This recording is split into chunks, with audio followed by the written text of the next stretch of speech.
একদিন রাসূলুল্লাহ কবরস্থান দিয়ে হাঁটছিলেন। হঠাৎ কবরের দিকে তাকিয়ে তিনি কাঁদতে শুরু করলেন, অঝুরে কাঁদতে শুরু করলেন। সাহাবারা পেরেশান হয়ে গেলেন।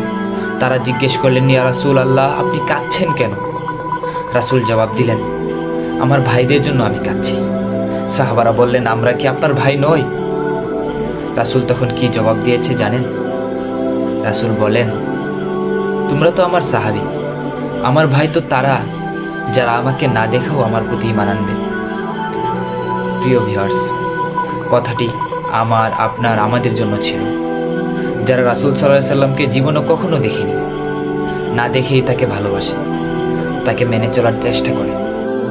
একটু ভেবে দেখুন, যে মানুষটি জীবনে কোনোদিন আমাদেরকে দেখেনি, তিনি 1400 বছর আগেই আমাদের জন্য কেঁদেছেন। আমরা কি তার জন্য কাঁদি? তার জন্য নিজেকে বদলাতে চেষ্টা করি?